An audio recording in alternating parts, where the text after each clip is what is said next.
Mrs. B, as well.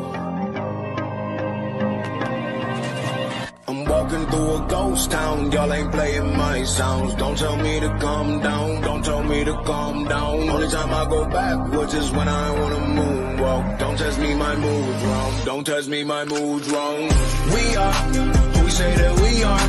You were lost in the stars, and it's all from the start. Never running no pace, never on the right page. But we still read that book, and we still run that race. Ay, Mississippi Racer riding out, no shortcuts, no time for that. Mississippi Racer riding out till the wheels fall off, I'm driving that. Mississippi Racer riding out, we'll stop burning, strike the match. Mississippi Racer riding out, red light, green light, red light, good night. Ay, red light, green light, red light, good night. Red light, green light, red light, good night. Red light, green light, red light, good night. Red light, green light, red light, good night. Time to chill, don't sweat it. What is poppin', y'all? Welcome to Sideline to Sideline. Ladies and gentlemen, I'm your host for the week, Guard E3. And let me introduce you to the rest of the panel. Oh boy, Gene, we'll be back next week. But for now, we got Taking It Deep, Mr. Coming Off Birds Deep with the Godfrey. How you doing, Godfrey?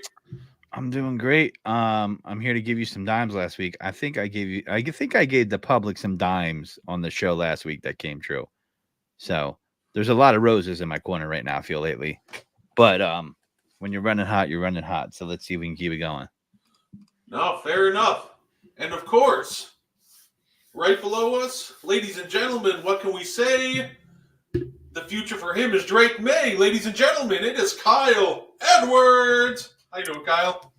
I'm good. Hey, that's right. It's all about Drake May. And look, when the Jets season completely falls apart, you can thank us for doing it. When? Like, are we assuming that already? Hey, there are still some people in the media that are believing in them. I don't know why. Well, if they win their next 8 games, exactly, they might be able to sneak in the AFC at like, with 9 wins. But it's you got, I don't see it. Yeah, I don't think that happens either. That starts tonight. They face the Texans. We'll get into that shortly. How's it going, Dory? Thanks for joining in. Wait. I want to just mention something about New York. That city was on fire 2 weeks ago, and in a couple weeks, it has become a factory of sadness. Yes, it is beautiful. I'm sorry, my New Yorkers, but your tears are delicious. I mean, that's fair when our intro's, longer than Aaron Judge's average. I guess that makes sense. They'd be a little sad about it, but it makes me feel better. I was like, you know what? Baseball gods, football gods, give me something here. Do not let the Mets go to the World Series and play the Yankees and then one of these two teams win. And he has blessed me, and I've had to drink the poison of the Dodgers blue, but it's okay because they're on the West Coast. I'm on the East Coast. I could survive that. So right. Back to football. I'm just saying, Yeah, no, absolutely. So I'm curious from you because I'm curious. We had some great games this past weekend. What are some of your takeaways from this, past weekend when it comes to some of these games? Like what? That the Baltimore Ravens can be a dominant regular season team that has hiccups now and then. Although I cannot blame this game on Lamar Jackson. I think the Browns showed if you can limit Derrick Henry and you can score, you can compete with them. And I think that the Browns are not as bad as people think they are when they get competent quarterback play. Now, Jameis Winston will frustrate you. He's a gunslinger. Okay, he is a poor man's Brett Favre. I know that hurts you me saying that, Brett, but remember Brett Favre does lead the league all time in interceptions still, I think, or did at one point. And Jameis likes to throw interceptions, but you know what though? Cedric Tillman was a beautiful find. I had the balls to start him last week against people in fantasy. And he dropped a dime on him because Winston will throw the rock. But listen, at the end of the day, you look at these teams, the AFC isn't as powerful as people thought it was going to be. And the NFC is playing better than people thought it would play overall. And you saw it firsthand in that game. I mean, listen, their defense was banged up on Baltimore's side, so I understand that. But they came in, rally around that backup quarterback, and someone needs to let Jameis Winston not have the microphone after games. Okay, this man needs to restrict. He needs a handler. It's like, yo, Jameis, you had a minute. We need you to come to the locker room. All right, it's done for you. My man was up there quoting Eminem. He was like, yeah, I know he's not from Cleveland. He's up the road. I'm like, what? I'm like, this dude, yo, this is, and all I could keep thinking during that game is, are the Ravens about to get crab walked by Jameis Winston? Because the crab legs and then eating the, yeah. I'm like, is Jameis Winston about to, and I'm like, all right, looks like we're having some technical difficulties with Godfrey. Yeah. I mean, I will say, as Godfrey's getting that fixed, like Jameis showed what a lot of teams should know about Baltimore. If you're given time in the pocket, look downfield, you can make plays. And in terms of Jameis after games, I feel like Jameis is starting to lay the foundation for post-career, getting on somebody's network and working some pregame show or something. Like, you just feel like that's what he's trying to do. Because I agree. When he's in front of a microphone, he's either going to be like, I don't know, preachy and intense, or it's kind of basically that all the time. He just goes off on these tangents and long-winded things. Like, it's just who he is. You're muted, Godfrey. You're muted. He'll get canceled, so he'll be that guy that will take an inexplicable, like, oh, well, there goes Jameis Winston. He's not exactly the cleanest background either. Don't forget about the Uber driver or the Lyft driver. I won't get into that, but True. Yes.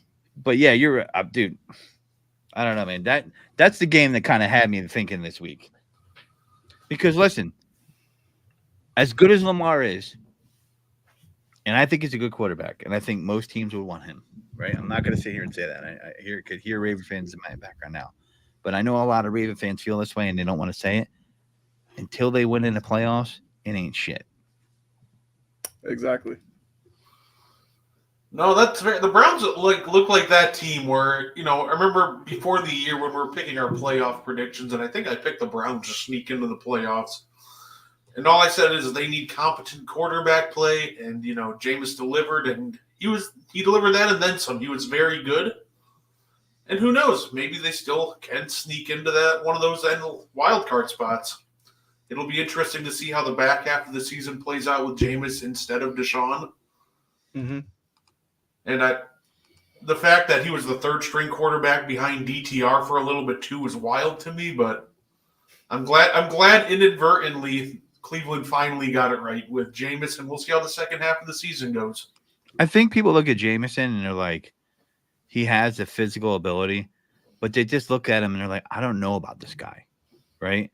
He's one of those guys, and I do think it is wild that possibly that they doubted him, but I will give him this.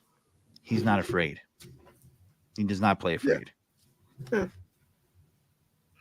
I agree with that. Yeah, no, that's fair. And I know obviously also the big news, and I wanted to ask you guys too, Jordan Love left the game with a strained groin. If you're Coach LaFleur, are you guys playing him this week or are you sitting him this week? Because remember, the bye week is right after this game against Detroit. Do you send him out there to try to win this game versus Detroit, or do you just give him an extra week of rest? That does make it tricky of them being around the bye. Only because it is a groin, and you never want to necessarily push those because re-injuring it, then he could be out even longer. I think you sit him. I think you take whatever you get from Malik Willis. Maybe you can get a big running game from Jacobs. And you, I guess, scheme the passing game around Willis's, like what LaFleur's done previously this season. Maybe hope for your defense to hold up against Detroit, keep it close, and maybe you can steal a win going into the bye, and then you feel even better about yourself. So I would sit him. Well, fair enough. What do you think, Godfrey? I'm with Kyle. I would sit him. Listen to what the doctors say. If they say you're pushing it and you should really let him kind of heal up through the bye week, you got to think about the season because, listen, as great of a story as Malik Willis is, you're not going anywhere with him. As the games get tighter, people get more. It gets closer to playoff type of football. Malik Willis ain't taking you to the promised land. I can tell you right now, if you make the playoffs with him, it's a first round exit. And people could say I'm cutting the kid short, but listen, there's a difference between coming in for relief and a difference when you have to get game planned by a good team that you'll be facing. Okay. And I know he beat the Colts and he had some other success, but if you're playing the long game here and the doctors say you should sit him, you sit him, even though it's a good divisional matchup. I know the whole country, including myself, would rather see Jordan Love versus the Lions and Jared Goff. And Jared Goff is hurting, by the way, too. So, I mean, who knows? Maybe we get really unlucky and we get two backup quarterbacks for this game. No, that's fair though. I agree. If there's is Hendon Hooker the backup there? Yeah, He is. I would like to see that. I was about to say I wouldn't mind seeing Hendon Hooker get some. I would like to see what the young kid could do. We'll go Malik Willis versus Hendon Hooker. I'm okay. I might be interested in that matchup. Yeah. No, that's fair enough. I'm in total agreement. I think if he's anything less than 100%, which I doubt he will be, or it's week 8, so whatever 100% constitutes. If there's even any doubt that he could suffer an even more serious injury going out there, plus doesn't part of his game is mobility. If his mobility is limited, you're taking away part of his game. You're making him more one dimensional. So I mean, it's a lose. Yeah, if you're pushing him out there, and he will push himself out there. We saw it even on his hurt groin. He's still rolling out of the pocket, throwing off platform and everything against Jacksonville. So you kind of got to protect him from himself because he's not going to take it easy, no matter how much you try to help him with the game plan. And speaking of quarterback controversies, we all heard the Colts are benching Anthony Richardson for the rest of the way for 39-year-old Joe Flacco. Is this a good move or not? What do you think, Godfrey? Good move? Yeah, I do think it's a good move. Listen, maybe this is a trend where people aren't going to start forcing quarterbacks. That pick was forced. They reached. And I can speak to this because I hired the Eagles' former offensive coordinator. And they looked at him and they said, he can make him the next Jalen Hurts. But let's rewind to their college career. Jalen Hurts showed the ability to pass in the college football. Anthony Richardson did not show the ability to pass in college football, right? If you want to go see a game, and this is one that I saw because people said you should watch it, Will Levis versus Anthony Richardson, Kentucky versus Florida, and you saw some putrid quarterbacking in that game. So, can he be a good quarterback? I'm not so sure. A lot of people were saying, like, if he's tapping out in a game like that, what kind of work is he doing in between games? And if he's not putting in the work, if he's putting in Jamarcus Russell type of effort, that's a problem. If he's putting in Jalen Hurts type of effort, Josh Allen type of effort when they're younger, that's a different story. And Shane Steichen is supposed to be this guy that's going to turn that quarterback into something. I mean, I think that's why they hired him, right? Like they said, here's your quarterback, make something out of him, right? Remember, Jalen Hurts was a second-round pick. This guy was number 4 pick in the NFL draft. Do I think it's the right move? Yeah, I do. Because, listen, you have other pieces of this team that are young that won't get to prosper or develop if this kid is not developing, right? And I think you'll see other people flourish, like a Josh Downs, an Alec Pierce, a Michael Pittman. Other young players play better on the team because they can execute the offense. It's just I think it's the right move, and maybe he has to earn the starting role back. He might think he's arrived because they gave him the keys as soon as he got there, and that was a mistake. If there was any guy that came out of college that they should have sat for the first year, it was Anthony Richardson, and they kind of did because he got injured. But my thing is, he got hurt his shoulder and got injured last year. What the F was he doing the whole year, right? And so then you got to say, well, he hasn't had a lot of time to play. Okay. but I'm not seeing anything outside of his freakish athletic ability. And then if he's supposed to be a freakish athlete, how is he tapping out in the game? Because he's tired. He's a football player, guys. I know we think football player. Listen, they're not decathlons. They're not endurance runners, my friend. That's not a sport where, yeah, you need to be fast, but you need to have endurance. I hate to say this because you're gonna like, who the hell are you? But when I played football and I wrestled, and the football players would come to stay in shape on the wrestling team. And I remember a guy named Michael Haynes. You guys remember who Michael Haynes is? He was on the Penn State. You might remember him, Guardy 3. He was on the Penn State Nittany Lions, and he was a first-round pick of the Chicago Bears, defensive end. I went to high school with this guy. This guy looked like a chiseled warrior getting on the scale, right? I thought the other guy was going to shit himself. We go to the match. He pinned his ass to the ground. White, 207-pound pudgy kid. We were like, what the fuck? Like, this dude, he should have rickrolled him. And my point is he didn't have that motor that proved right in the pros, and he just his endurance wasn't there. So do you have to be the most physically cardio fit person to play football? No, not especially not from the quarterback position. So to me, that was a really bad move by him to be like, tap out. You know what I mean? Maybe this dude's just not a football player at heart. Yeah, I mean, I guess that's a fair point. Like, for me, it's they took him. I was hoping that their scouting department told everybody within the organization, like, this kid's a project. He could be this, but this is what he is right now. They decided to start him. So why not just let him kind of play it out? And if they've gotten to the point where they feel like he isn't the guy, that's one thing. But I kind of don't think that. I feel like they're just doing this move because they want to make a push for the playoffs, even though the argument could be, is Flacco going to take you to a Super Bowl? No. So then you're just trying to make the playoffs for what?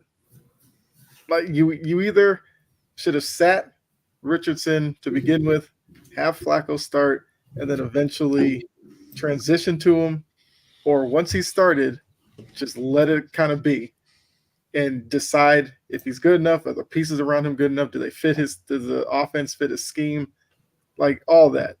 Because right now so if Flacco isn't good over the next 2 games, are you going to go back to Richardson, or do you just leave Flacco in at this point?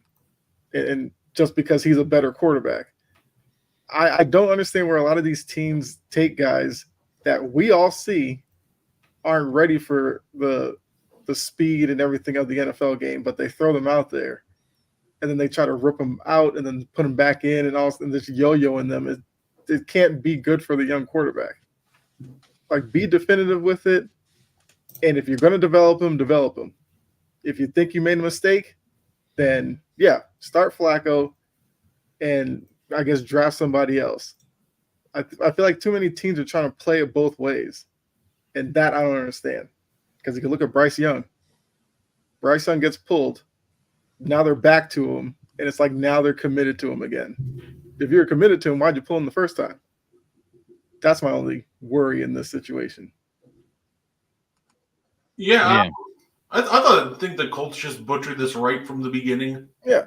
Like you guys said, Anthony Richardson was a project. Everybody knew that, and now it's like, oh, they're annoyed because Anthony Richardson is a project, which is something that we've known for a while. I think he should have been just not starting to begin the year and just sitting and, kind of learning information. Because now, like you said, Kyle, this just seems like a panic move. Like, okay, well, we still want to try to make that playoff push, so here we go. Here comes Flacco. And he gives you a better chance, but I promise you, this is not a playoff team with Flacco or without.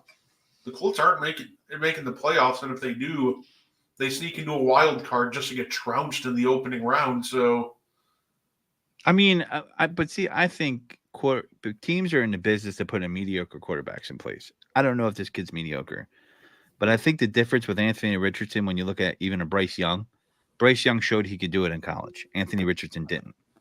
right? So, you could say, well, Bryce Young has shown a track record of being able to play. So there's something there. Let's get this to translate to the pros. They look at Anthony Richardson and said, wow, he's really athletic. He plays quarterback, but let's see if we can get him to play quarterback in a professional manner. And I don't think he's ever done that at the highest level in college or in the pros.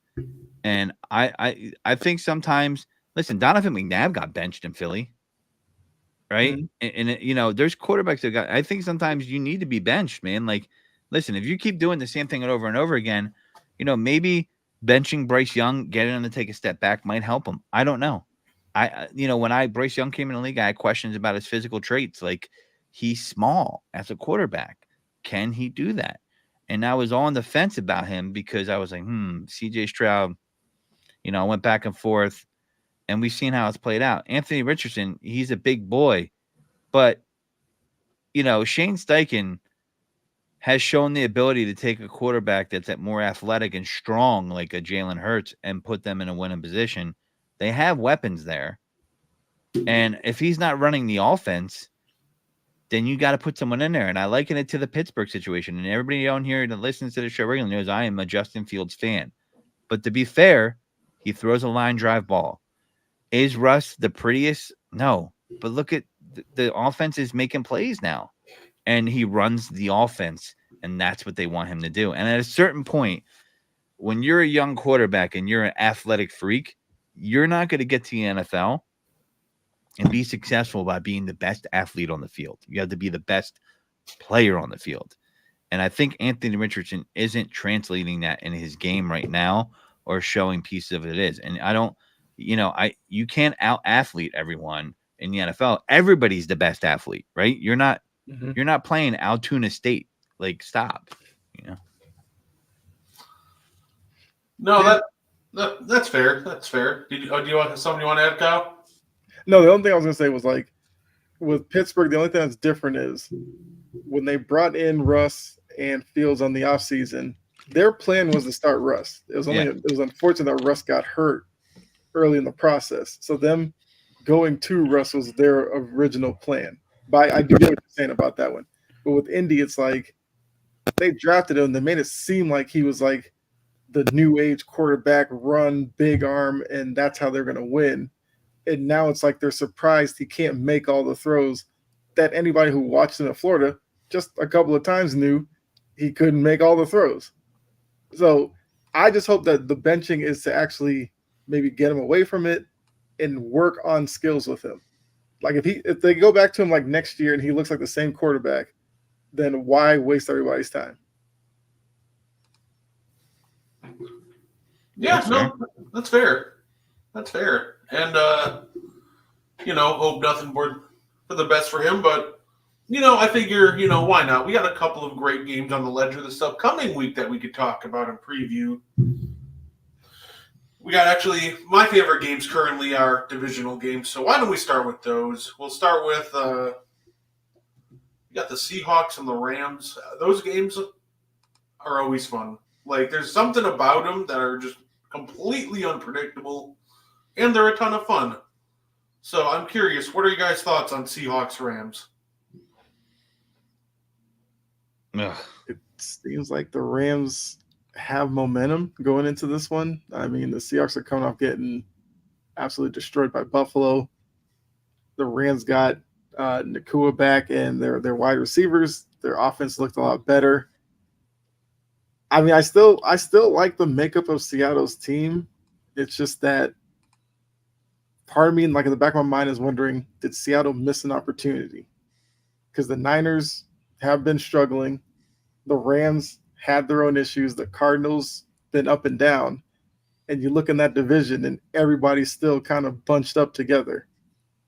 So I kind of like the way the Rams are playing right now, to be honest with you. And I have like a real like sneaky suspicion that they're going to go up to Seattle and get that game.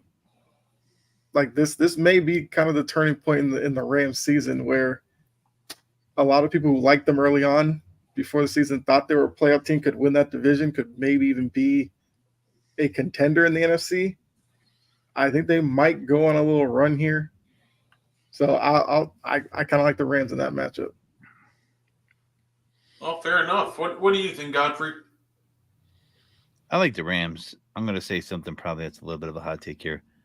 Geno Smith stinks.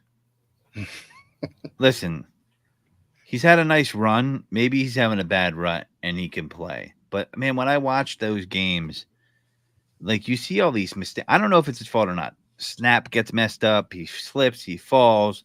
He's got 7 interceptions to 8 touchdowns. Okay. Does he course correct? It's possible, right? I mean, when I look at his stats, he had 9 interceptions the year before and 11 before that. He's already got 7. He played 17 and 15 games, right? He's got 3 fumbles this year. He hasn't lost any of them. And he had 3 fumbles all of 2022. He had 1 fumble in 2023.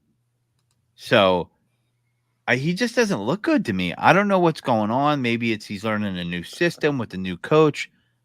But, I mean, they could have – those last 2 games, they were in it more than you thought. Maybe not so much the Falcons game, right? That's who they played last week, right? The Falcons pretty much ran them off the board pretty much, right? But there were certain parts where, like, man, just bad mistakes. The Rams, I think, are primed right now. I think that they can easily beat the Seahawks. Yeah, I think, the Rams are going to beat them 100%. Yeah, no, fair enough. I'd say I'd have to go Rams too. The Seahawks are reeling right now. The Rams are peaking at the right time. I think it's going to be close just because divisional games tend to get stupid. So I think it'll be close. I think the Rams will pull it out. And, it's not the only divisional game going on. Of course, I'm talking about battling the NFC North. We talked about Jordan Love earlier. We're taking on the Lions. Packers-Lions might be one of the funnest games this week. Ladies and gentlemen, thank you for tuning in, by the way. And, guys, how do you see that game going? I mean, I do think that's probably the game of the week. I mean, when you're talking about divisional matchup, we're going to talk about hoping maybe Saints Panthers. I mean, who doesn't love a good NFC South battle? No, I mean, both teams are playing really well. There's obviously questions with each of their quarterbacks right now, whether or not they'll be healthy. But as we kind of mentioned, like if you gave us Hendon Hooker versus Malik Willis, I think it'd be kind of fun. I do think both teams, even playing with their backups, would still play well because of what's been set up around them and the coaches and everything like that. I guess in this one, you kind of have to look at it as maybe which running game would be more dominant, because you have Josh Jacobs versus Montgomery and Gibbs. Gibbs went off last week. He probably had his best game of his career. So I do think it'll be a fun matchup, a nice physical matchup. I think only because I feel like the Lions are probably the best team in the NFC right now. I would probably give them the edge in this matchup. But I think it's going to be fun either way. Oh, fair enough. How do you see this one going, Godfrey? Did you hear that blow-up sound? Yeah. You know what that was? What? Got some breaking news for you. This was 23 minutes ago. Rams head coach Sean McVay told reporters that Puka Nacua left Thursday's practice with a knee injury, and it's the one he was having trouble with, and they're getting further testing done. So hopefully he's okay. But here's the thing that was a knock on Puka coming into pros, and I'll get right back to your other question. He was injury prone, and that's proven to be such so far. Unfortunately for him, he's a physical player. You know what I mean? But yeah. So that makes that game a little less interesting. Not too much Cooper Cup season, I guess. But the Lions game, the reason why I was looking at the injury report is, hey man, what's the update here on Jared Goff? And I haven't really, has he donned that injury tag yet, or shedded that injury tag, if you will? And Jordan Love, Jared Goff doesn't have the injury tag, but Jordan Love we're not sure about. I think it could be a great game for sure. It's in Green Bay. That makes Green Bay a little bit more, I think, in play to win. because Jared Goff isn't necessarily the best on the road, although he's been defying those trends this year. So we're not going to see Hendon Hooker. So it could be either Goff versus Willis, which I don't think is going to be good for you guys. Although, look, I have to say this about the Lions. I think they're in trouble. When I say that, I don't think they're a bad team. You've lost now. You don't have Jamison Williamson for two games, right? You lost Aiden Hutchinson, and they lost their other Davenport as well. That D line's in shambles, and the secondary is not that great. So, if Jordan Love plays, Packers could win this game. Trust that. It's definitely possible. That defense is in trouble. So I think you might see a shootout. If Jordan Love plays, this might be like a 60-point banger. Yeah, no, I hope so. That would be a ton of fun. And interesting side note too. This is Jared Goff's first game this year that isn't in a dome.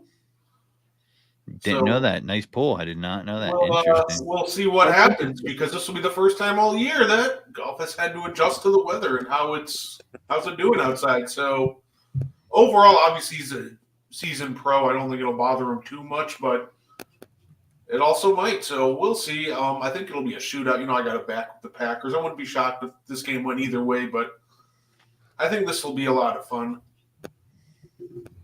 Yeah, no, I was shocked because he's only has like 3 games that are outside of a dome this regular season. It's wild how lucky he got with that one.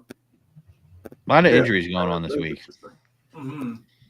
And it does say that Packers game could be rain in the forecast. Oh, I love it.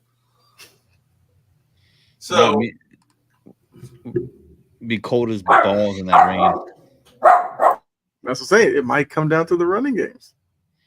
It could. You're right about that. I don't know, man. We'll see what happens with those games. That's rough. That's rough. I think that the Lions are going to dog walk them if Malik Willis plays. If Jordan Love plays, I think there's a lot of receiver depth on Green Bay, and I think they can pass on them. But that's Green Bay is susceptible to that run, and they do run well. Detroit runs well, so that's going to be their best friend to kind of disguise that defense because their defense is hurting. Like losing Davenport, but losing Hutchinson for the year, bro. I mean, not good. That I don't see. You just don't replace a guy like that. We'll see. No, that's fair. And of course, before we get to the game tonight, we have an unhappy rookie in Cincinnati, ironically. Rookie? Jermaine Burton, wide receiver, shaded the Bengals offense in an interview. The quote is, "I can't put myself in the game personally. I feel like I could have been making plays." Love the confidence, but what do you guys think of the rookie there going out public with those quotes? Who? Did you say Jermaine Burton? Yeah, wide receiver on the Bengals. Came out just publicly shaded the Bengals offense. I mean, as a rookie, why? We're halfway through your rookie season and you think you have like the power and then the pull enough to go out and say that. Maybe you're not earning your reps in practice. I mean, I don't know what's going on in Cincinnati. I mean, at the wide receiver position, you're trying to jump Chase, Higgins, even the dude with all the vowels in his last name, like Yoshavas or whatever. He's been a guy who's come up in spots with big catches for Burrow. So it's not like it's a wide receiver room that's filled with no names and guys who aren't producing. Like there are guys ahead of him who are legit wide receivers.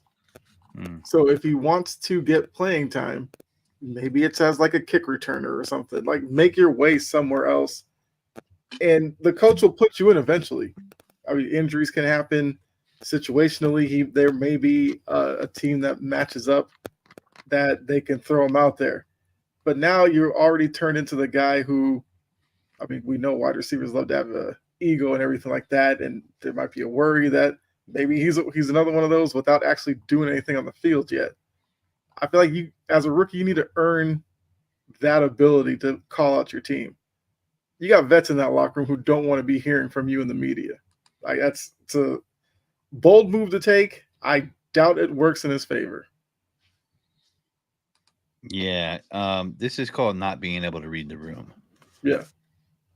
You have a guy on the team and a receiver that are a Super Bowl, AFC Championship winning combo. And you have really proven nothing. You just got to keep your head down and do your job. And that's not going to get you on the field. That's not going to get the quarterback to like you. That's going to get you shipped to Jacksonville or Las Vegas. One of those two. Right. So, I mean, listen, that's not a good move by that kid. And when I said who or what in the name of Steve Austin, because, dude, like, there's other... Stop. No, that's fair, because, like, out behind, Higgins and Chase, that third wide receiver spot is wide open coming into the year, so if you haven't carved out a role for yourself yet in the offense, I don't think that's going to be on the Bengals.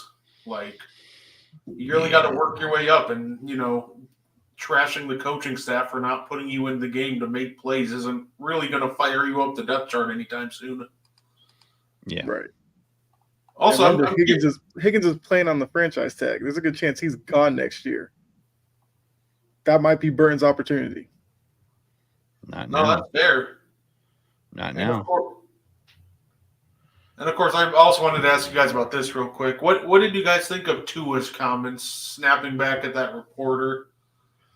For anybody that didn't hear, Tua had this to say when asked about the botch snap in last week's game. It's as simple as catching the ball in a gun. Tua told reporters, I would say I'm a pretty good shortstop guy. I have pretty good vision. I have pretty good hands. I'd like to see a lot of other people go back there and try to catch that ball too. You've seen it. It wasn't Aaron Brewster's best, and Brew knows he can get it better, but it wasn't my best as well. But I'm just saying, to get perspective, it's not as easy as it looked. Sitting down on your couch, eating chips. Very aggressive response there from Tua. Kind of like to see the passion, but it seemed like a weird way to come off. What do you guys think about Tua in that press for that comment? It's the weakest argument in sports history. You don't want to answer the question. You don't want to talk about the subject, so you try to remove the person from the question from the equation by questioning their authenticity to ask the question because you're quote unquote better than them athletically. When in all reality, you're a product of the system in Miami. Point blank. And if he said that to him, they'd be like, oh, no, you are. Now you've been successful in that system, but it's such an old argument. Like, let me pump my meathead chest at you because, I'm an athlete and like I know you're a reporter that you most likely never even played. You know what I mean? Would he have said that if that was Dan Marino asking that question? No. Yeah. What do you think, Kyle? It's like the second time that, Trayvon Diggs tried it with that reporter when he was like asking about a play and he's like, well, I'm a quarterback and, you could never do what I do. And the reporter's like, well, yeah, that's why I'm a reporter, not a football player. And for Tua, it's like you're supposed to catch a snap. Not like it was a question about reading a cover 4 or something like that. And why'd you make this read? Like, you want to pump your chest out at that? Fine, because not everybody could stand in a pocket with a rush coming at you and pick out the right receiver, make the right read, and make a throw. But we're talking about catching a shotgun snap, which should be one of the easier things to do on the football field, all things considered. Just get the snap. And I don't know if this is going to be a pattern with Tua, because I didn't like the press conference when he was coming back about the Guardian cap. I don't like this right now. I don't know what's going on with Tua, but he's making himself out to be kind of unlikable. And I like I said, I understand with all the head injuries and everything like that, like he's a sympathetic figure amongst fans. But the way he's been coming across lately, I don't like it. I didn't like it with this one. I don't understand. Like Godfrey said, I don't understand the need to like talk down on the reporter, just asking a simple question. Yeah, But you're make going it into like I'm bully so mode. much better than you because I'm the football player. You're just a lowly reporter. Like it's a terrible way to actually connect with like the fan base. He might as well say, "Do you even lift, bro?" Right. You know what I mean? Do you lift? Exactly. Do you even lift, bro? Do you Yeah. do you eat protein? Like you know what I mean? Like it's such a meathead fucking answer, and it's weak. You know what I mean? Say, And he's in a softball media market too. Give me a break. Try to pull that off in New York or Philly, buddy. You're in Miami. Go get some stones. let's say the CTE talking to Tua like the Green Goblin talks to Norman Osborn is starting to happen. It really seems like.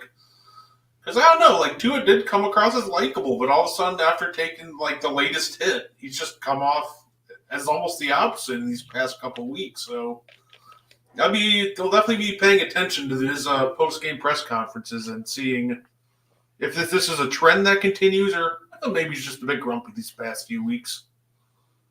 But Right. Yeah. See his tone if it's after a win compared to after a loss. yeah, no, that's fair. And of course, before we get to the game tonight, I gotta ask, how about them Bears? We all know Stevenson gave up the Hail Mary and he was talking smack to the crowd mid play. I gotta ask, how awkward do you think that film session was for him? I'm hoping he didn't show up. Like, I mean, sitting in the room, why? Like, why do it? Because it's bad enough you were doing that to the fans. Then to be the one who tipped it in the air for it to be a touchdown after the fact, like, it just made it that much worse. I know they said he wouldn't apologize and everything like that, which I mean, that's the least you could do. I mean, next time he should be like the first guy that's ready to go on a Hail Mary. But it's just like, I don't even know who you necessarily blame for that, because obviously people say, well, you know, Eberflus should have them more discipline and all that. But I mean, you're Stevenson. You should know the game isn't over until it's actually over. So you taking the time out of the play to taunt the opposing fans while the game is still going on, I feel like that's all you. I can't blame positional coaches for that. That's just you trying to make yourself bigger than the moment was at that time. If you're a Bears fan, like it kind of seems like this is kind of par for the course, where Bears fans are always like feeling like the worst is going to happen, and that's kind of what happened. I've seen a lot of videos like Bears fans watching the game and they're like celebrating because they think they're going to win, and then they're looking around 5 seconds later like, did we really just lose that way? I think on the other side, maybe means something special is going on in Washington to get a win like that. I'll say I don't think you can blame Matt Eberflus and the coaches at all for Stevenson on the last play. I think you can blame him for the play before, because that was just straight stupid to give him a free 13 yards. And the worst play call of the year, I think they're going to have a candidate in that too, running a fullback dive with the backup center on the 1 yard line and losing the football. That's just getting too cute. But as much as I think that Matt Eberflus is a bumbling idiot, you definitely can't blame him for Stevenson on that last one. That was just straight up Stevenson losing focus. Godfrey, what do you think about the whole ending to the Bears-Commanders game? It's a shame because Tyreek Steven led the team in tackles that day too.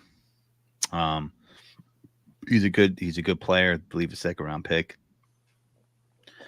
And he has to show maturity and show that he can grow from it. I think it was a stupid play. I think if he didn't do that, he would have been in position and that ball would have never been caught. And him, I have a feeling that Noah Brown kind of like snuck into the backside of that, because his vision was somewhere else. And, it's a shame because I think Caleb Williams played a tough game, even though the stats were ugly. And I don't think the score really tells the true story of the game. The Bears were able to come back at the end on them, and they had him beat, and Caleb Williams hung tough. And I think, Jaden Daniels played a good game, But you mean outside of that, that Hail Mary, I mean, you take that away, it didn't look great for him either. I mean, both of them were, Caleb was 10 for 24, 131, no turnovers. He had to run 9 times for 47 yards. Jaden Daniels 8 for 52, 21 to 38, 326. You take that touchdown away, we're talking 20 of 37, no touchdowns, no interceptions, probably about 260 yards around there. I think he went for him step for step outside of the completion percentage. I don't know what the Bears were doing. First off, they have no secondary in Washington, and they have a ton of receivers, and they couldn't seem to get the pass game going. So kudos to the Commanders. But, yeah, man, that's a wasted opportunity, and that could break you. But, I mean, maybe it wakes them up. I think they have more talent on that defense than let that kind of stuff happen. But that is – did you see Caleb Williams' reaction after? He was pissed. Yep. You know what? If he's going to emerge as a leader, he's got to call that kind of bullshit out, because that's what that was. I mean, if that dude wasn't a second-round pick, he'd probably be getting cut. Yeah, it was funny because it's really unfortunate, too, because I think Stevenson was having a really good year, and this situation it's almost going to remind me of what happened with Marcus Williams in New Orleans after he blew the Minneapolis Miracle, where, that all year that he was playing really well, but the only thing people remember him is for blowing the coverage at the end of the game. I feel like Stevenson's going to have a lot of work to turn his reputation around, because I feel like he can have a great year, but the only thing now people are going to go is Stevenson, the guy who tipped the Hail Mary up after trash-talking fans. So it'll be interesting to see how he bounces back, but it's going to have to do a lot of work to really turn his reputation around after that one. Yeah, it's fair. So, of course, before it starts, got a game to talk about tonight. Texans, Jets.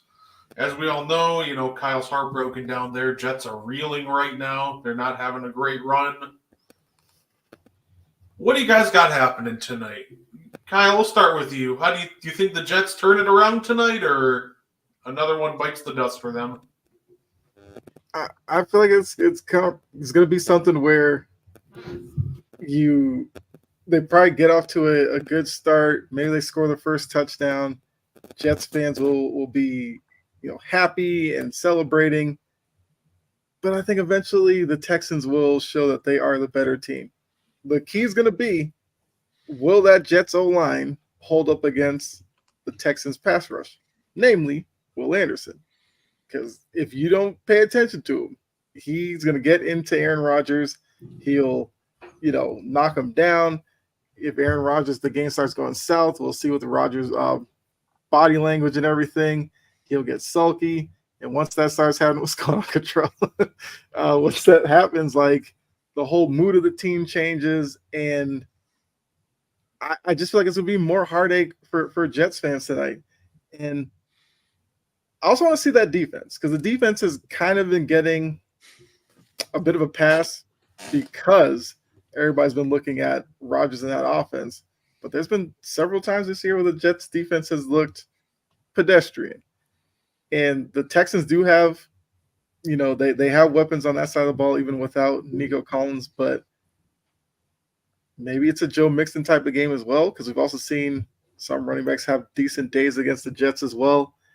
I just think that this is a game that the Jets will lose by I feel like it's going to be like a touchdown type of loss. And like Godfrey said earlier, New Yorkers will this is add to their headache. It'll be a terrible week for them. I just think it continues. Sauce has been buns this year, and you know why? It's because they're calling pass interference on him. That's a good point. Yes. They love Garat. He's so handsy, and they're finally calling it on him. And no one wants to talk. Sauce is great. He's getting away with murder he was getting away with murder. I'm sorry. And I am surprised. I am not surprised at all about this Wisconsin sports guy saying Caleb Williams sucks. We wonder why he would say that. Could he perhaps be a Packers fan? I'm not sure. They're gonna go out on a limb here, but Listen, Sauce is not having a good year. Their defense is banged up. But here's the other thing people aren't talking about. The Texans' record is not representative of their play. They have not been playing well this year either. That's also CJ true. Stroud has not looked good. And I'm not saying he's a bad quarterback. They don't have Nico Collins. They don't have Stephon Diggs now. Their secondary can be exposed. I think this is going to be a game of who wants to win this game. like one of those type of games. Does that team out here want to win this game tonight? And I just feel like everybody on the public is going to be so far on the Texans because of the turmoil the Jets are in. I feel like it's going to be one of these games where they're going to pull it out of their ass and win some way, somehow. Right. And because I look at both teams and Stroud hasn't been playing great, man. Mhm. But Sauce hasn't been playing great, but I don't know if they have the personnel outside of Tank Dell that could take advantage of Sauce, Yeah, and they are a pretty bad 6-2 team. A lot of people aren't talking about that, and I think the Jets are banged up on defense too. But I think the Jets I think they can squeak this one out. I just have a feeling that the upset's going to happen tonight. It's going to make the saga continue. It's too boring for the Jets to lose out. They have to win 4 or 5 games and get their soul crushed and not make the playoffs at the end of the season. That's how the story ends, guys. Not them. It can't be too obvious.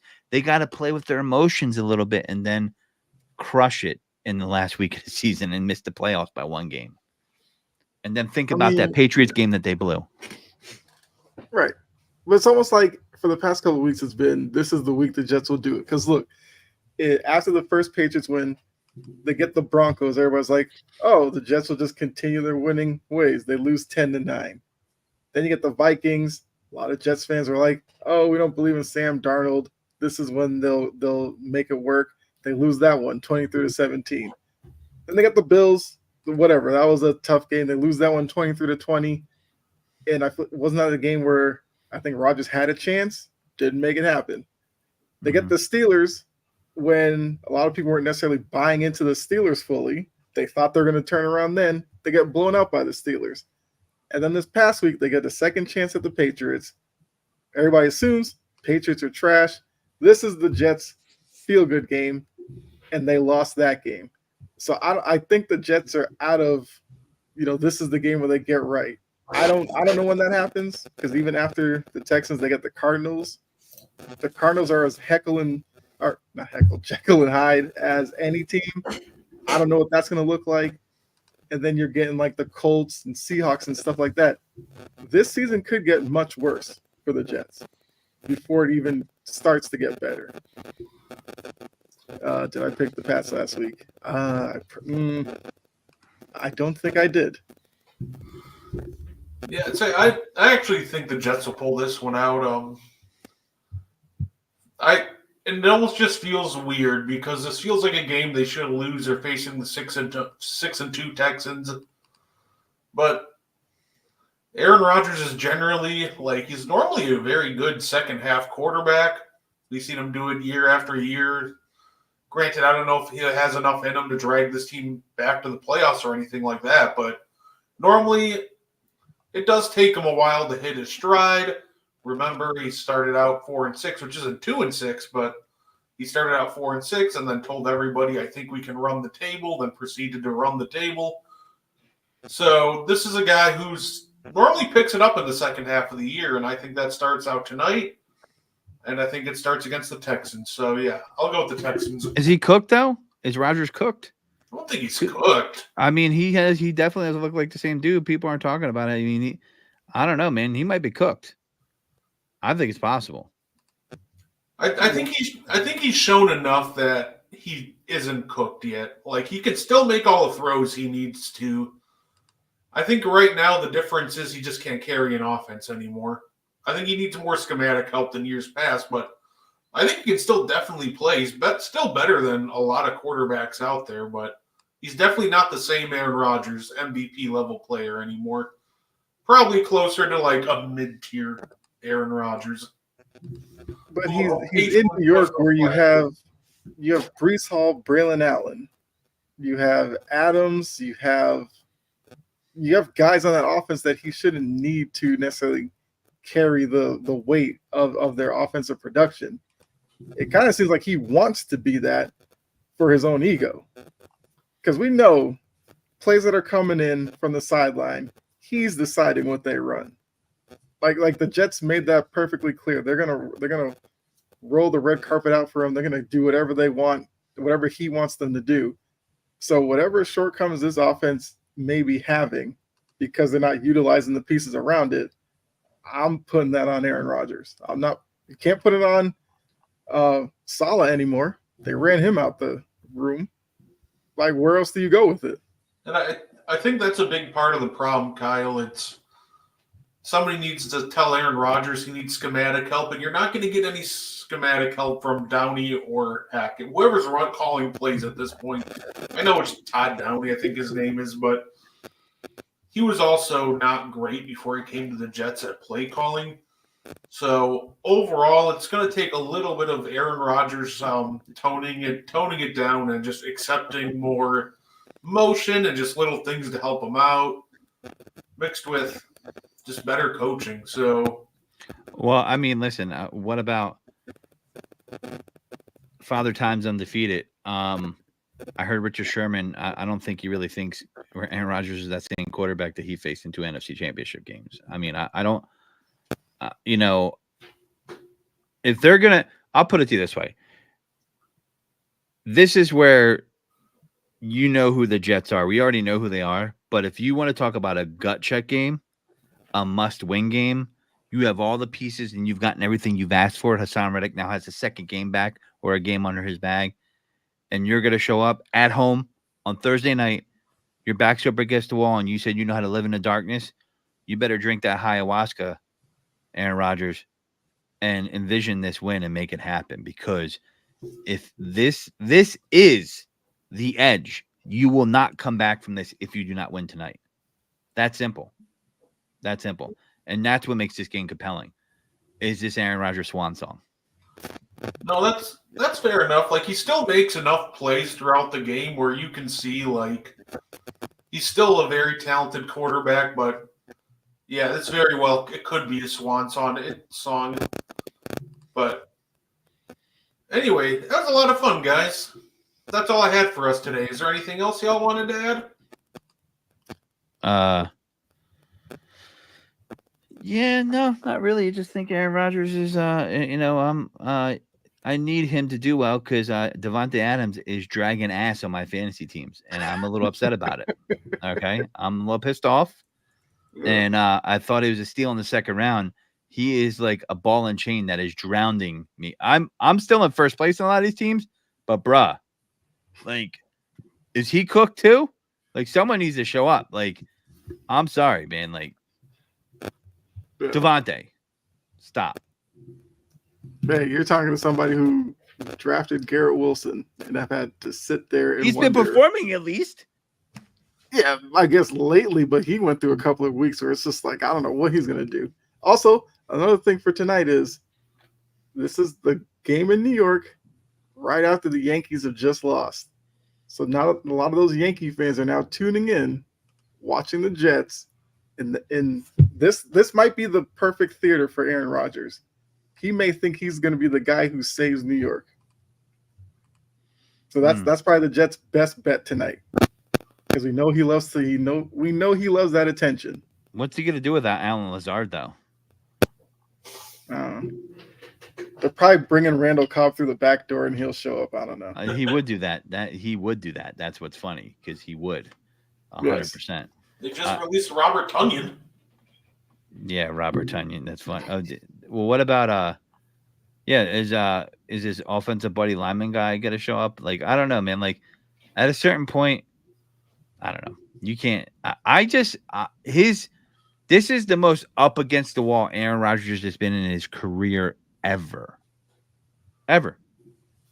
They blew this guy. Sorry for lack of a better expression, on Hard Knocks. I wanted to throw up when Robert Saleh was talking about him. He's the GOAT. The GOAT's here. The GOAT's here. People were coming to the training camp and crying because they thought they were going to win a Super Bowl.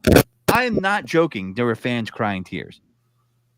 get a hold of yourselves, first off. Second of all, like, I know Jets fans have been suffering for a long time, but I know Kyle loves it. And I'm going to say it right now, New York's tears are delicious. I'm sorry. I don't know what else to say. Just give me more. I'm bitter about the Phillies still. Give me more. Everybody's going to die. Everybody. Oh, fair enough. Make sure you guys check out the game tonight. Does Aaron Rodgers back against the wall? Does he fight to live another day, or is this it for the season of the New York Jets? We'll talk about that next week. Make sure to check out the N1 podcast coming up in 45 minutes on Wire to Wire Network. Ladies and gentlemen, thank you for tuning in, and we are signing out.